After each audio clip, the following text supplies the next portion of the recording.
The quantum sensors aboard the UEA's Defiant screamed to life, their readings off the charts. Captain Sarah Chen stood at the bridge, her dark eyes fixed on the holographic display, showing thousands of identical signatures approaching from the Carina sector. They moved in perfect synchronization, like a school of fish, but there was nothing natural about their movement. Multiple contacts, Captain. Lieutenant Rodriguez reported, his fingers dancing across the neural interface. They're all identical. Every single energy signature matches perfectly. Chen had seen many things in her 15 years of space combat, but nothing like this. The Defiant was humanity's most advanced warship, equipped with technology that most species couldn't even comprehend. Yet something about these readings made her skin crawl. "Send the first contact protocol," she ordered, maintaining her composure. The crew worked silently, their neural implants allowing them to interface directly with the ship's systems. The Defiant's quantum communicators fired up, broadcasting peace signals in every known language. The response came instantly, not as words or signals, but as a wave of psychic energy that slammed into the ship's psi shields. Several crew members winced, their neural implants struggling to filter out the alien consciousness trying to invade their minds. Psi shield holding at 80%, the ship's AI reported, its voice calm despite the situation. Warning: detecting attempts at neural network infiltration. Chen smiled grimly. The aliens, whoever they were, hadn't expected humanity's defenses. Most species relied on conventional shields. Energy barriers, gravitational fields, or particle screens. But humans had learned early in their spacefaring history that the mind needed as much protection as the body. They're called the Collective. Dr. Emma Patel spoke up from her science station, her augmented eyes scanning through streams of data. The Arcturian databases warned about them, a hive mind species that assimilates other civilizations into their consciousness. The alien vessels moved closer, their formations shifting like liquid metal.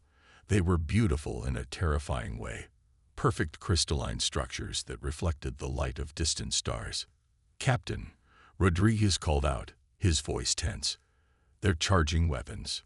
Chen straightened in her command chair. This was why the Defiant had been built. This was why humanity had pushed the boundaries of science and ethics, combining biological enhancement with quantum technology.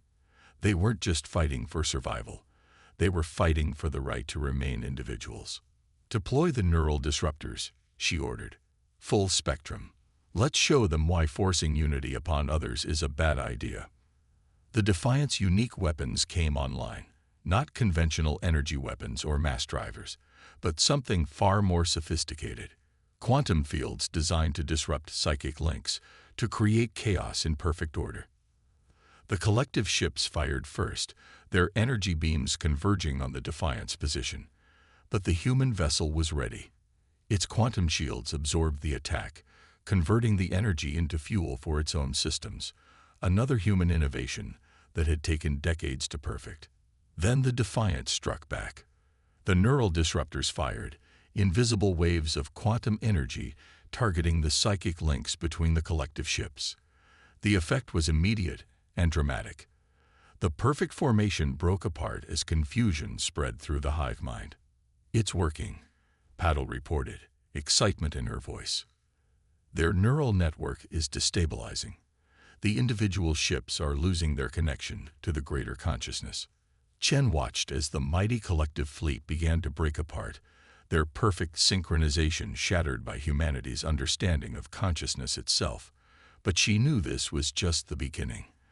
The Collective would adapt, would learn from this defeat, and when they returned, they would be ready for humanity's tricks. "Send a message to Earth Command," she ordered. "Tell them we've made first contact with the Collective. And tell them," she paused, watching as the alien ships retreated in disarray, "tell them we're going to need more ships like the Defiant."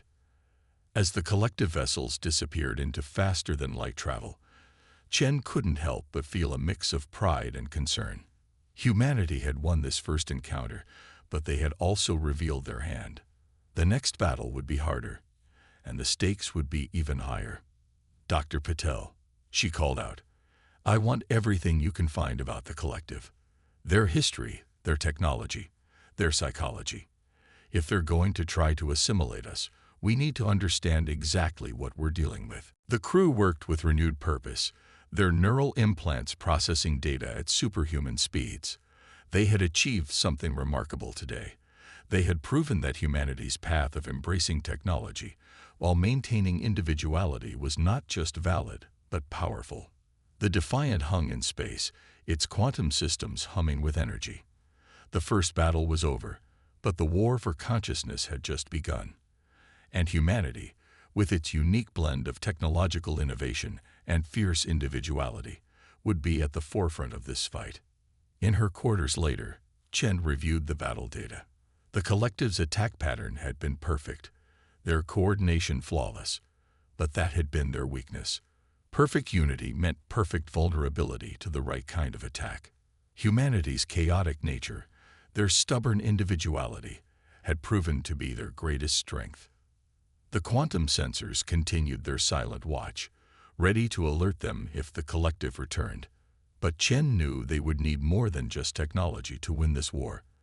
They would need allies, strategy, and most importantly, they would need to prove that consciousness was too precious to be forcibly unified.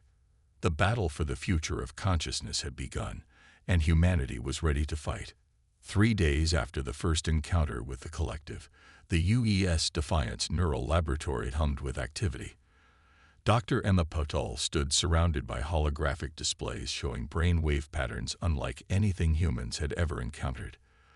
The captured data from the collective ships revealed consciousness operating on a quantum level, thoughts moving faster than light between thousands of minds. Their unity is both their greatest strength and their fundamental weakness, she explained to Captain Chen, who watched the patterns pulse and flow. They think as one, but they've lost something essential in the process, the ability to adapt through individual experience. The Defiance quantum engines thrummed softly as they maintained position at the edge of the Carina sector. They weren't alone anymore.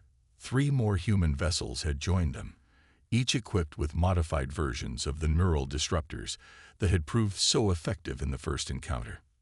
"That's why the neural disruptors worked," Chen said, understanding dawning in her eyes. "We didn't just break their communication. We forced individuality back into their system." "Exactly." Patel manipulated the holographic display, zooming in on a particular pattern. "But look at this. The disruption we caused.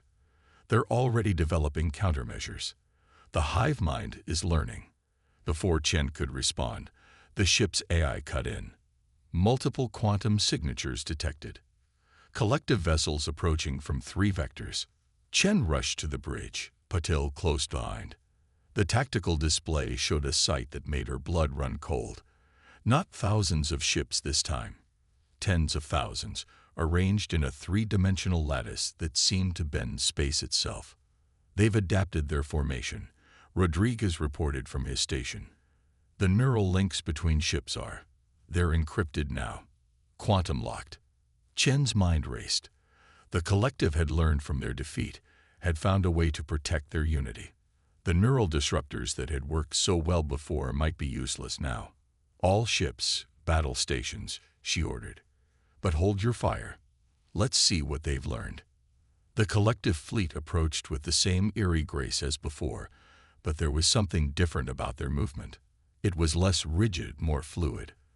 They had learned to maintain their unity while introducing controlled chaos into their patterns.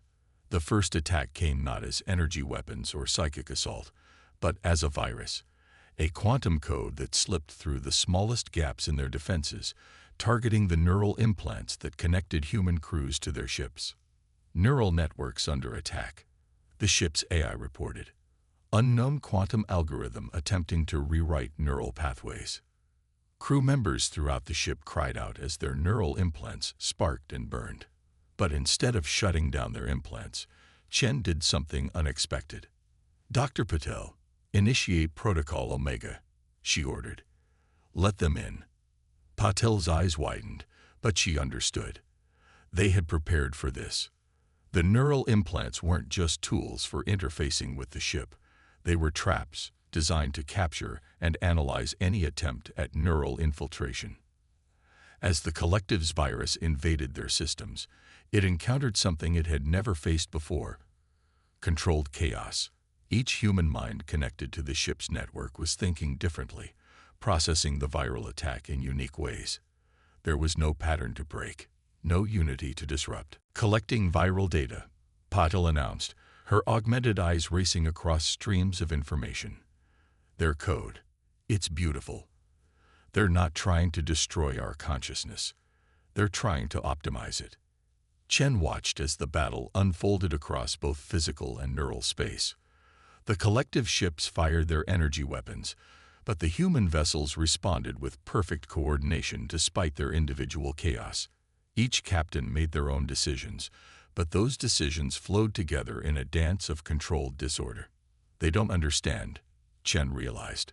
They think our individuality is a flaw, something to be corrected. They can't comprehend that we're individual by choice. The neural virus reached its crescendo, attempting to force unity upon the human crews. But instead of fighting it directly, they let it spread through their neural networks, learning from it even as it tried to learn from them. Now, Chen commanded, reverse the flow. All 4 human ships activated their neural defenses simultaneously.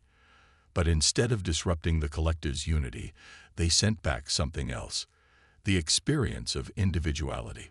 Every thought, every emotion, every unique perspective from their crews flowed back through the neural connection the collective had established.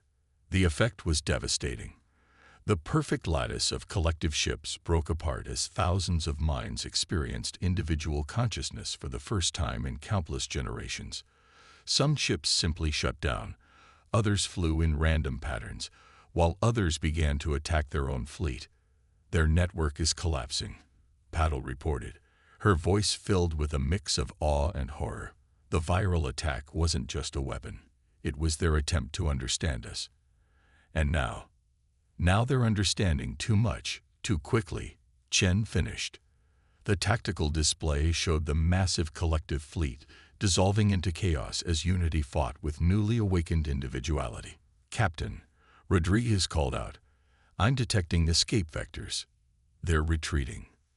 The collective ships vanished into quantum space, leaving behind a graveyard of derelict vessels whose crews had been unable to handle the sudden rush of individual consciousness.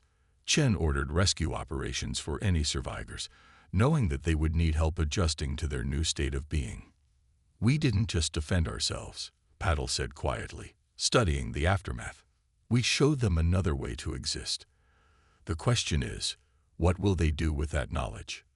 Chen had no answer, but she knew one thing for certain. The next battle wouldn't be fought with neural disruptors or quantum viruses.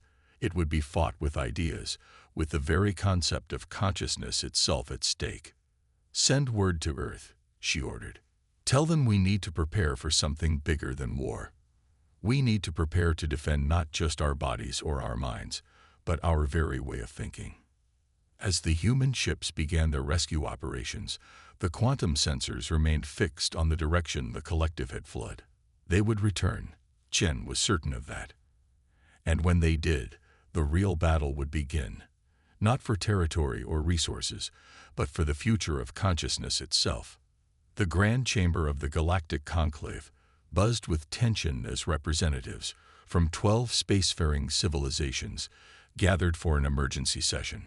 Captain Chen stood at the center, her pristine Earth fleet uniform stark against the varied forms of alien dignitaries surrounding her. The Meridians, crystalline beings who communicated through light patterns, pulsed with anxiety. The Vorkath, massive arthropodal warriors, clicked their mandibles in agitation. Even the usually stoic quantum shepherds, beings of pure energy, flickered with visible concern. The collective isn't just attacking random systems anymore, Chen began, her voice carried by universal translators. They're targeting specific worlds, specific species, those with the highest potential for neural advancement. Holographic displays showed the pattern of collective attacks across the galaxy. What had seemed like chaos was revealed as a carefully orchestrated campaign of absorption. High Commander Corell of the Vorkath rose, his armored carapace gleaming. Why should we trust humans? You're newcomers to space, barely a century into faster-than-light travel. The Vorkath have fought the Collective for 1,000 years. And how many battles have you won, Commander? Chen asked quietly. The chamber fell silent. The Collective adapts to every conventional strategy. They absorb every traditional defense, but they've never faced anything like humanity's neural technology. A Meridian Elder pulsed forth, their crystalline form refracting light in complex patterns. The humans speak truth. We have observed their battles. They do not fight as we do. They do not think as we do. Dr. Patel stepped forward, carrying a small quantum projector. We've analyzed the Collective's attack patterns across all known encounters. They don't just want to absorb consciousness, they want to perfect it, to eliminate what they see as the chaos of individuality. The projector activated, showing the neural patterns from their recent battles. But that chaos, that individuality, is our greatest strength. Not just humanity's strength, all of our strength. The quantum shepherds moved closer, their energy forms rippling with interest. They had long studied consciousness itself, seeing it as the fundamental force of the universe. You propose alliance. Their collected voice resonated through the chamber. Many species, many minds, united by choice rather than force. Yes, Chen said firmly. The Collective believes unity through assimilation is the only path to perfection. We propose to prove them wrong. The chamber erupted in debate. The Vorkath argued for traditional military alliance. The Meridians suggested a purely defensive pact. The quantum shepherds contemplated the philosophical implications. Then the alarms sounded. Collective ships detected. The chamber's eye announced, massive fleet approaching the conclave system. The diplomatic debate ended instantly. Through the chamber's massive windows, they could see the first signs of the Collective arrival, space itself seeming to bend as thousands of crystalline ships emerged from quantum space. They knew we would gather here, Corell growled. They mean to take us all at once. Chen's neural implant connected with the Defiance systems. Then let's show them what real unity looks like. Not forced, not automated, but chosen. The gathered species moved with surprising speed. The Vorkath fleet, already in orbit, took defensive positions. Meridian ships formed intricate patterns, their crystalline hulls channeling energy in ways that defied conventional physics. The quantum shepherds merged with their vessels, becoming living ships of pure energy. And at the center, the human ships deployed their neural defenses, not just disrupting the Collective's unity this time, but providing a network for their allies to communicate and coordinate while maintaining their individuality. The Collective attack came in waves. First, their traditional energy weapons, met by Vorkath shields. Then, quantum viruses, deflected by Meridian crystal matrices. Finally, psychic assaults, absorbed and redirected by the quantum shepherds. But the real battle was happening on a neural level. The Collective encountered not just human resistance this time, but a symphony of consciousness. Each species added its own unique perspective to the defense, creating patterns of thought and strategy that no single approach could match. They're trying to adapt, Paddle reported from the Defiance Neural Lab. But they can't predict our responses because every species reacts differently. Our diversity is overwhelming their unity. The Collective fleet's perfect formations began to falter. Their attempts to absorb and adapt to one species' defense left them vulnerable to others. The Vorkath's rigid military precision complemented the Meridian's fluid energy manipulation, while the quantum shepherds' fundamental understanding of consciousness enhanced humanity's neural technology. This is true unity, Chen broadcasted to all allied ships. Not forced, not homogeneous, but stronger because of our differences. The Collective ships began to retreat, their perfectly ordered fleet breaking apart under the assault of organized chaos. But as they fled, they left behind a message, transmitted simultaneously in all known languages. What you create will not last. Unity through diversity is a contradiction. We will return, and we will show you the perfection of true uniformity. As the alien representatives gathered again in the chamber, there was a new sense of purpose. They had witnessed firsthand the power of chosen alliance over forced unity. The collective will return stronger, Corell stated. They will learn from this defeat. Yes, Chen agreed, but so will we.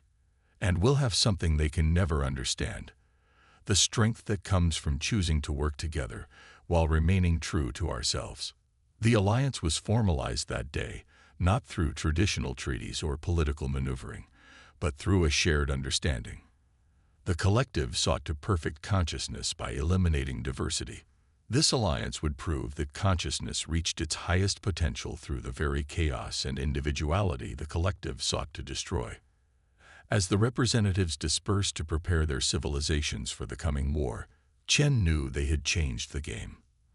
The collective would return with new strategies, new weapons, new ways to force unity upon the galaxy. But they would face something unprecedented, a galaxy united not by force or assimilation, but by the shared belief that every consciousness, every perspective, every individual way of thinking had value.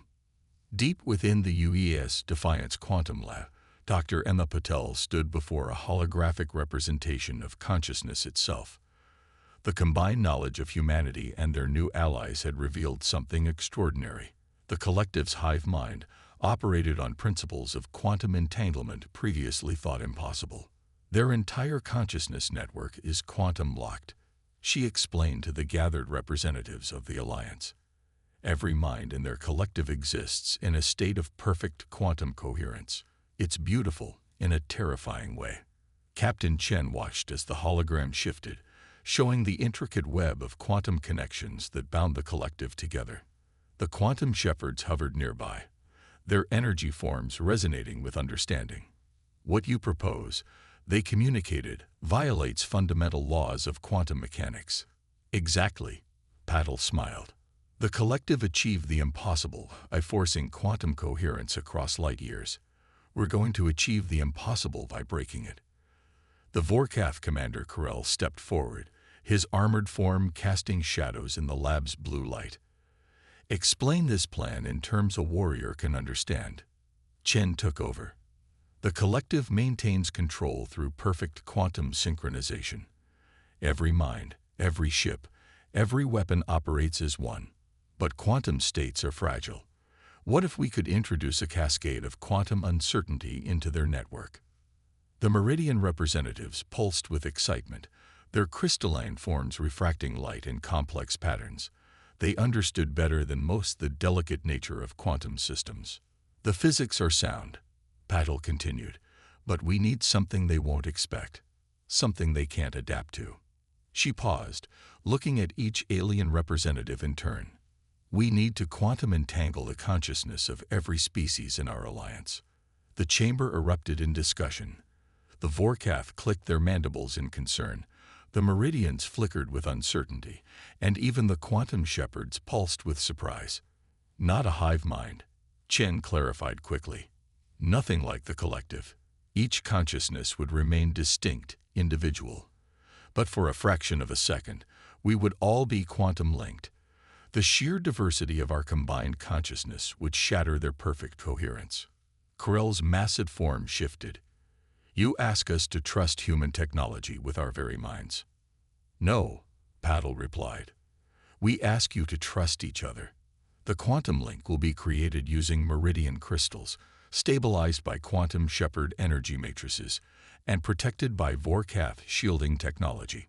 Human neural interfaces will just provide the framework. Before anyone could respond, the ship's AI cut in. Priority alert. Collective fleet detected. Scale unprecedented. The tactical display showed what they all feared. The largest collective fleet ever encountered was emerging from quantum space. Millions of ships arranged in patterns that seemed to defy physics itself. They're not here to assimilate anymore, Chen realized. They're here to eliminate what they see as a threat to their perfect order. The Alliance fleet mobilized with practiced efficiency. Vorkath warships formed the front line, their ancient weapons primed. Meridian vessels created complex defensive matrices, while quantum shepherd ships prepared to engage on the consciousness level. The quantum entanglement device isn't ready, Paddle reported. We need more time. Chen's decision was immediate. Then we'll give you time. All ships, defensive formation Delta. We hold the line until the device is ready. The battle that followed would be remembered for generations. The collective struck with weapons that bent reality itself, trying to force their version of unity upon the Alliance. But the Allied fleet responded with organized chaos, each species fighting in their own unique way while supporting the others. In the quantum lab, Paddle and her team worked frantically.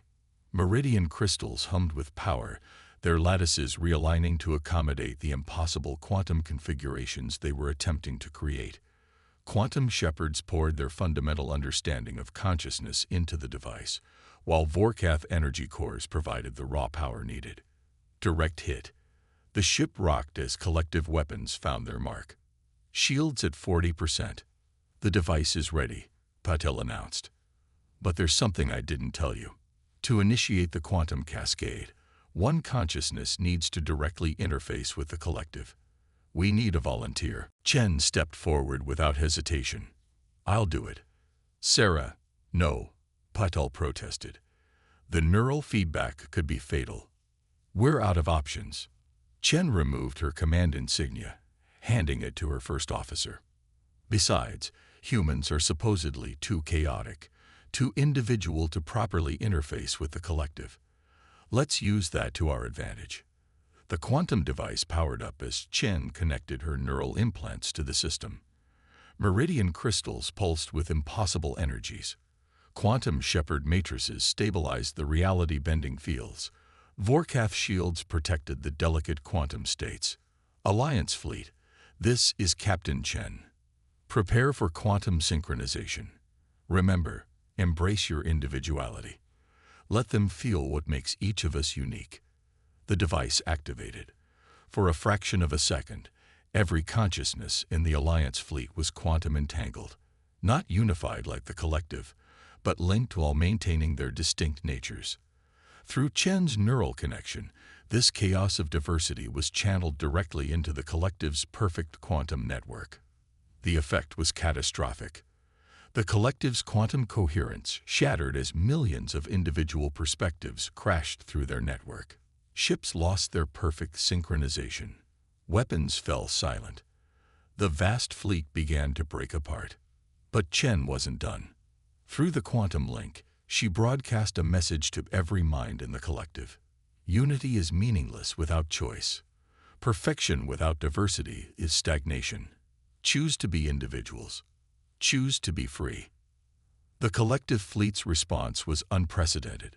Some ships maintained their connection to the hive mind, retreating in disarray.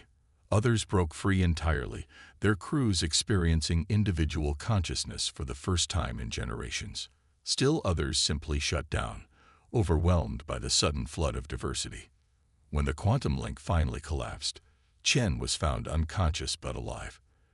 The Alliance had won not through superior firepower or technology, but by proving that true strength comes from choosing to work together while remaining unique. As medical teams worked to stabilize her, Chen managed a weak smile. Did it work? Better than we could have hoped, Paddle replied. The collective, they're not destroyed, but they're changed. Some of them are actually requesting asylum. They want to learn about individuality. The Alliance fleet regrouped, preparing to help those collective ships that had broken free.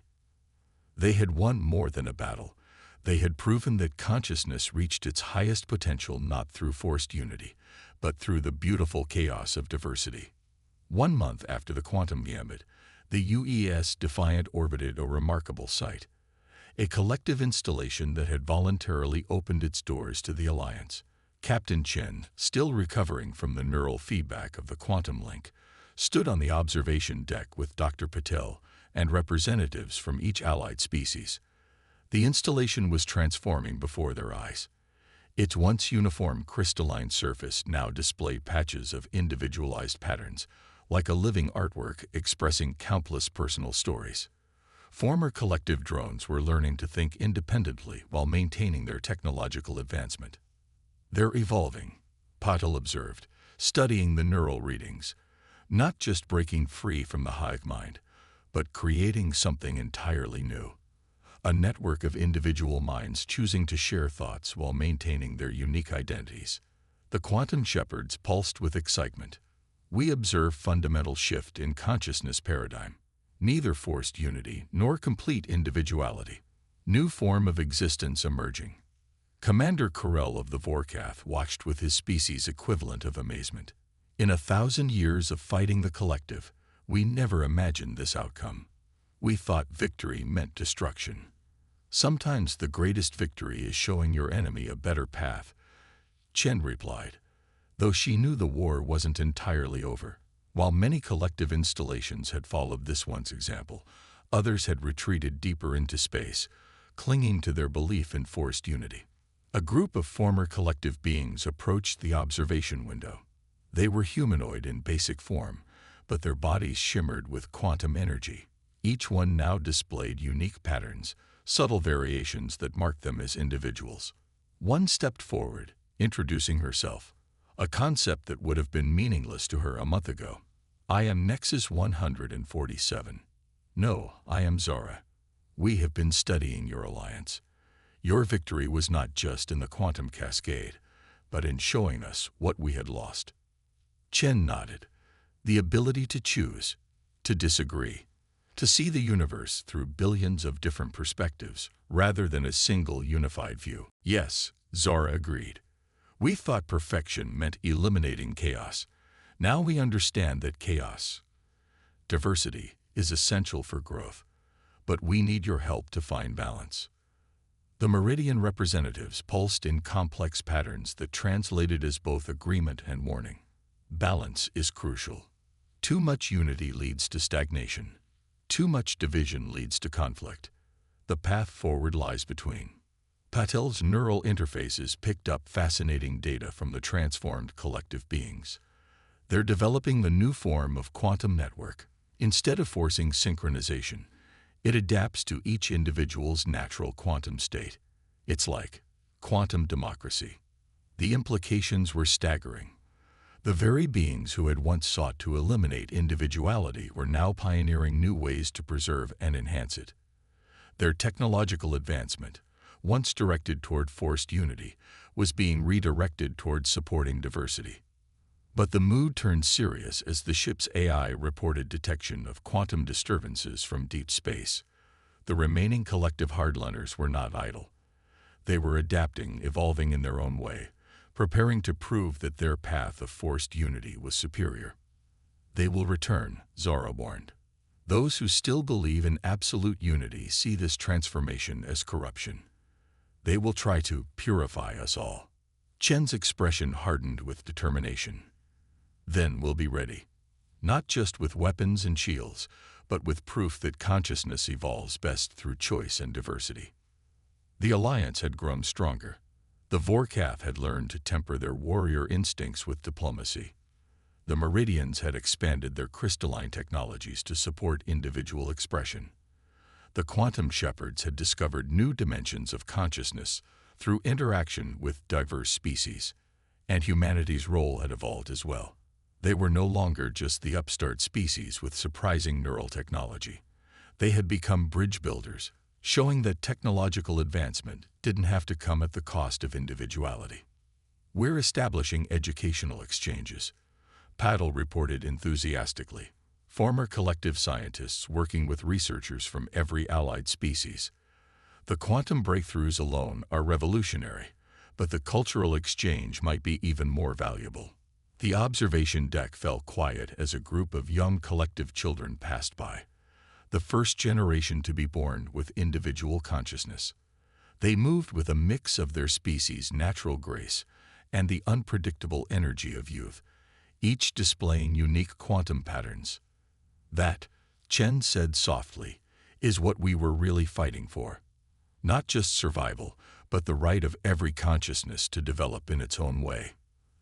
The Defiance quantum sensors continued their vigilant watch.